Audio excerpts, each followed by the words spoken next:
So we're talking, let's be clear, because I've been wanting to make a little video for the brother anyways. Mufti Menk, Jazakallah khair.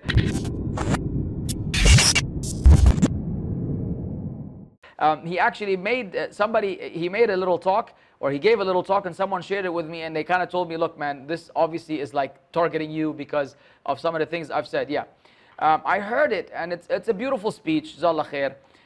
My response, I wanted to respond to it, is a few things to say. The first of which is, there is no such thing when you're a student of knowledge, or a sheikh, or a da'i, that you're going to focus on one thing or one audience while ignoring the other matters. I will agree that you can specialize in a certain field, in a certain area. You could be more, you're better qualified, more eloquent, you can invest more into it, no doubt. Each one of us has that. But when you represent Islam, you cannot expect your audience to go and pick up the information they should get from you as someone that they trust, which is a very, very critical matter. The fact that you're able to build this trust factor with your audience, where they have this, they believe that you will guide them to Allah, it becomes obligatory on you to disseminate the whole message of Islam. Otherwise, you are betraying, unintentionally I would say, inshallah, you're betraying the Muslims. You're betraying their trust. Because Allah says, كُنْتُمْ خَيْرَ أُمَّةٍ أُخْرِجَتْ لِلنَّاسِ تَأْمُرُونَ بِالْمَعْرُوفِ وَتَنْهَوْنَ عَنِ الْمُنْكَرِ وَتُؤْمِنُونَ بِاللَّهِ. You were the best nation ever produced to people. Why? Because you give nice lectures about nice topics? No. Because you enjoy what is good, you forbid what is evil, and you believe in Allah. And enjoining what is good and forbidding what is evil means the whole religion of Islam. And it means that you do the bayan, the clarification and the elaboration and the breakdown of the religion of Islam as something that you owe to the people. If you withhold from them knowledge that Allah gave you, then you become guilty of withholding knowledge that Allah gave you. And the tax for the knowledge you learn is that you have to share it with the people. Allah didn't select you to learn this religion so you can, address one aspect of it and ignore the other aspects.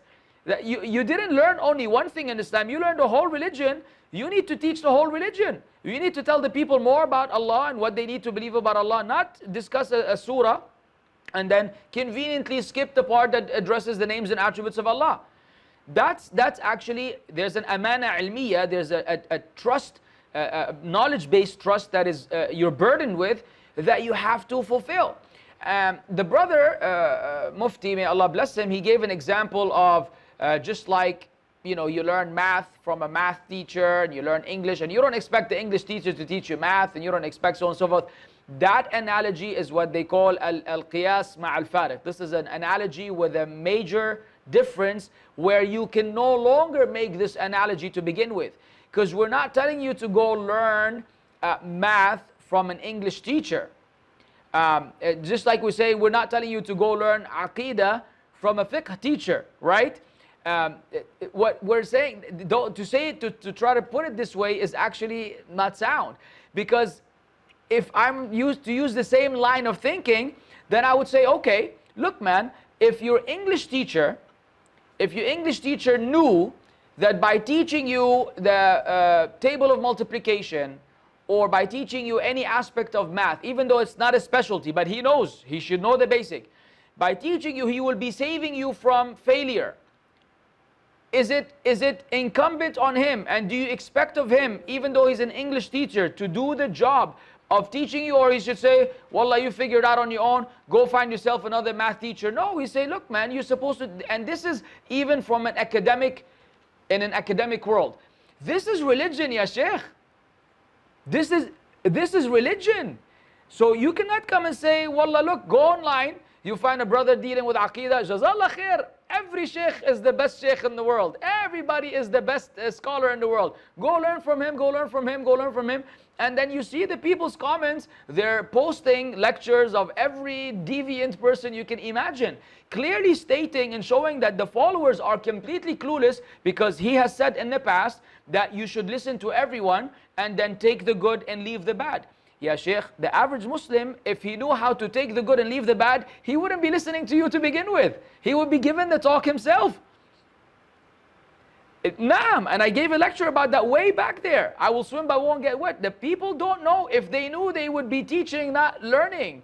And so you cannot say as the same as you know, even in Islam, you have a fiqh teacher and an aqidah teacher and this type of teacher and that type of teacher.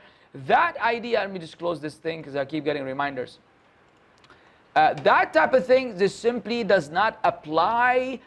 You as a da'i to Allah subhanahu wa ta'ala, you must tell them everything they need to know that will get them closer to Allah, and everything that will protect them from the hellfire. That necessitates discussing bid'ah, especially in this day and time with all over the place, innovations, grave worship, people seeking nearness to Allah through intercession and tawassul through other than their good deeds, you know, through dead people. That means that you have to discuss people that will mislead your followers from the path of Allah.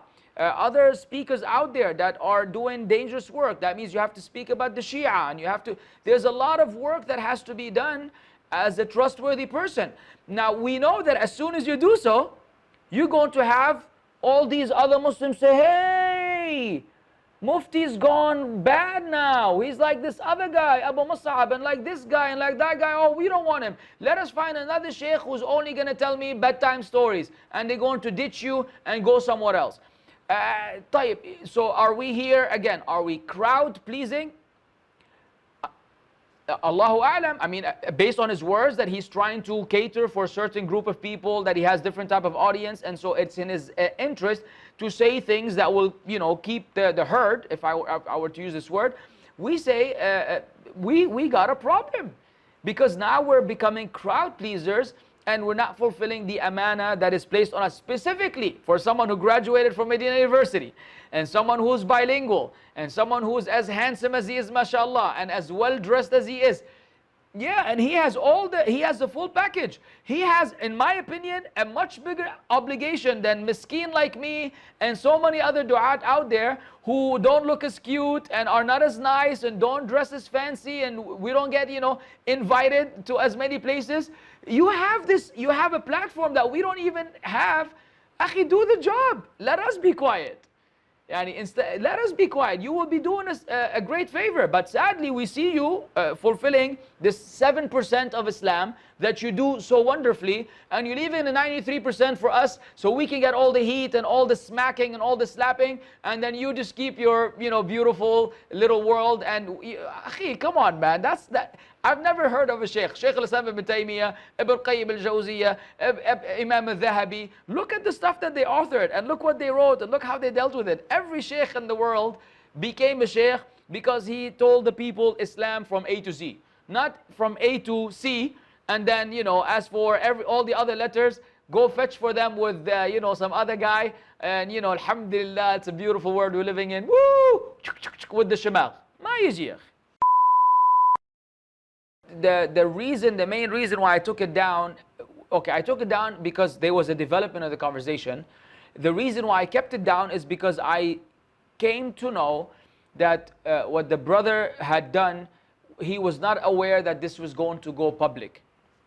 And we respect the privacy of Muslims, whether du'at or otherwise. If somebody disobeys Allah, let's say I disobey Allah in secret, I do a mistake, I don't want, and you shouldn't want, and no one should want that my private sin goes out to the people, and nor should you be a person promoting it. So it's one thing that he answered those questions that he was asked, knowing that this will be a public information. It's another thing that he thought this was a private conversation, and then it will never be known to the people. So he thought, okay, maybe I'll get myself out of trouble. Maybe he thought it's a sin. I'm committed the lesser of two evils. He might have some justification between him and Allah why this is okay. Even if he thought it was just a sin, the worst case scenario, he knew it's a sin. he committed a sin by giving false answers, clear-cut false answers that are not justifiable in the deen of Allah in any way, shape or form. I'm not going to sugarcoat that. Still, if he did this in private and then it went public, I am not allowed to go and air dirty laundry and call him out and make a big fuss out of it also, because it's an issue of a private matter. It's not that he went on the mimbar and he said to the people, the same answers he gave her, he said that. On the contrary, when he spoke publicly, he said, no, I don't believe this, I don't believe that. He contradicted himself, he refuted himself. So what I'm concerned about is that what he's teaching the Muslims is what we expect him to teach, the sound message in this regard. And what he said to the lady was mashi halak, business just to get out of trouble. Khalas. So that's a private sin. Then my job is to shut my mouth and no longer publicize it. And I took the video down because the video was a little harsh. To be honest with you, I should have kept the Muhammad Sharif part, but khalas, we took down the video. I took it down because I'm not there for fame. I'm not there to put someone down. I was there to highlight how ridiculous we have become in the way we answer, or we want to be politically correct to the point that we wind up selling our religion for a cheap cost. But anyways, we took it down because we don't want to deal with any responsibility before Allah on Yawm al-Qiyamah, and we hope that the Mufti will make some positive changes accordingly, which is what we were hoping for. He said, I don't know if he did, I don't follow him honestly. I don't know if he ever made a video where he explained it, and it's irrelevant to me right now, because it's a closed case, because it's a private sin. So that video inshallah is never going to see the light again, even if he doesn't change, even if whatever, unless he one day starts preaching to the people what he said in the video, then it will be, I'll put the video back up. But that's not, inshallah that's not going to happen. Therefore that video is, exactly. So that video right now is obsolete as far as I'm concerned. And we still have an issue with Mufti Menk in a sense that we just discussed him earlier. So I still don't, and it's not like I told people you can go listen to him now. We're back to square one really, as if this never happened. We still hope that he will make that change, not regarding the video. The video, khalas, it's in the past, and he made a mistake, qaddar Allah ma shafa'al. We want his da'wah to change so that he tells the people in his kind way, in his nice way, in his gentle way, but he tells them everything that they need to hear as their math teacher, science teacher, geography teacher, as the exactly. Teach them the whole thing, because that's what a sheikh does. A lot of stuff. And from what I heard of him, addressing different, he selects certain topics, primarily heart softeners and stuff like that, and mawa'idh, what is known as maw'idha, which is beautiful, akhi.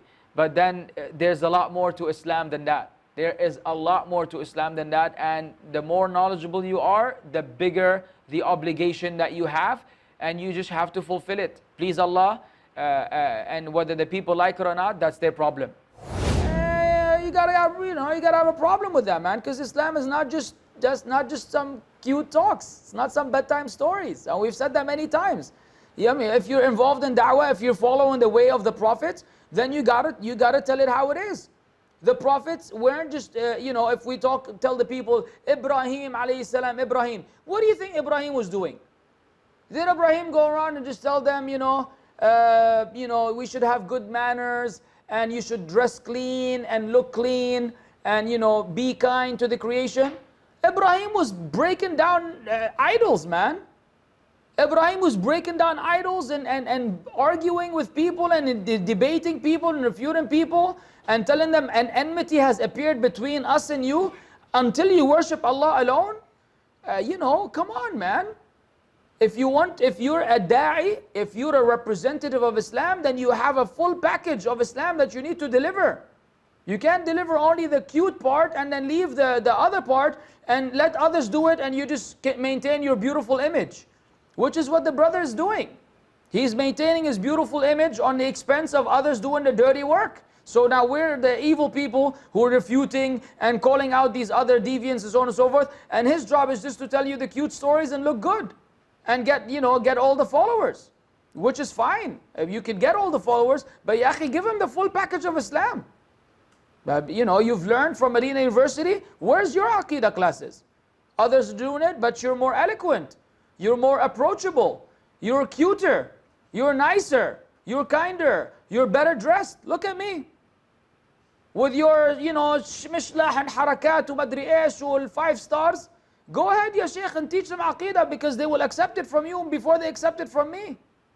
But no, Supposedly because others are doing it, he doesn't have to do anything. La la la la la la la, ma easy wallah. Wallah ma easy. Thanks for watching this video. Subscribe and click on the notification bell.